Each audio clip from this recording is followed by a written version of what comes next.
शहबाज शरीफ साहब बने, मैं आपको सच बता रही हूँ, अगर आप ये मेरा पूरा बयान ऐसे चला लें चल रहा है कि वो जाहिर लोगों ने कहा कि है ये क्या, यानी कि इनको तो कुछ कहने की जरूरत ही नहीं पड़ रही कि जहां पर रुकू की जगह है ये सजदा कर लेते हैं, कि जिन्होंने IMF हो गया, ग्रीन इनिशिएटिव पाकिस्तान हो गया, 12 को पुल हो गया, सारा क्रेडिट उठा के किसी और को दे दिया। मुझे तो उसी वक्त से पता था कि रिश्ते वालों को छोटी बहन पसंद आई हुई थी। अरे बानो साहबा, मैं जरा थोड़ा सा लंबा सवाल कर लूं, फिर आप उसको रिस्पॉन्ड कर दिएगा। मुझे पता आपके गले की हालत इतनी अच्छी नहीं है।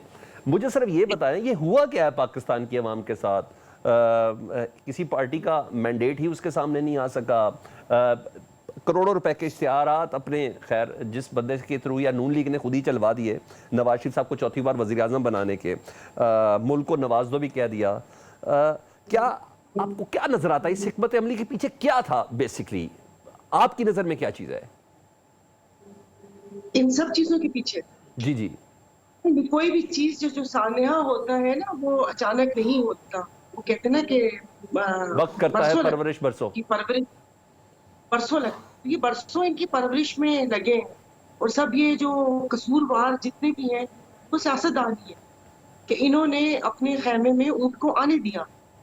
कि आप जिसको भी देखें, किसी का भी माजी, मतलब मैं सब पार्टीज की बात कर रही हूँ, मतलब हम भी उसमें शामिल हैं, कि सबका देखें, वो किसी कोई भी नहीं कह सकता कि मेरा इस हवाले से जो बात हम कर रहे हैं कि लोगों का आशीर्वाद लेने के हवाले से किसी का माजी साफ नहीं है अभी। मतलब आपने क्या सवाल किया था? सॉरी, मैं आपसे ये कह रहा हूँ PDM-1 और इस हुकूमत में क्या फर्क रह गया, जब पहले से ही डिसाइडेड था कि नवाज शरीफ साहब वजीर आजम नहीं बनेंगे? पाकिस्तान की एक बड़ी सियासी जमात का इंतखाबी निशान उसके पास नहीं, उसको इलेक्शन कंपेन करने की इजाजत नहीं, उसके बाद दूसरी बड़ी सियासी जमात, इस तरीके से धोखा।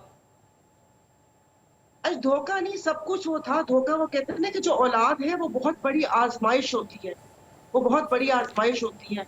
और ये सारा कुछ लिखा हुआ था। आपने अगर मेरा ये सदीकी साहब तो कह रहे हैं कि उन्होंने अहदनामा लिया और हलफनामा लिया, फिर खेलदास भाई ने बोला कि उन्होंने कहा है कि अगर 2/3 अक्सरियत, सादा अक्सरियत नहीं मिली तो मैं वजीर आजम नहीं बनूंगा। ये दो अलग स्टेटमेंट है।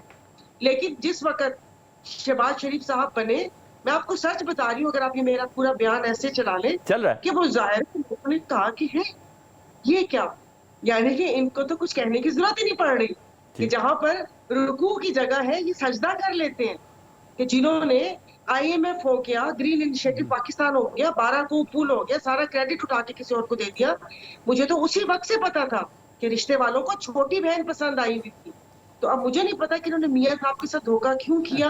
और अभी भी ये सदीकी साहब का बयान ऐसे, और बड़े अहदो पैमा और वादों के बाद वो राज की बात इरफान साहब ने खोल दी।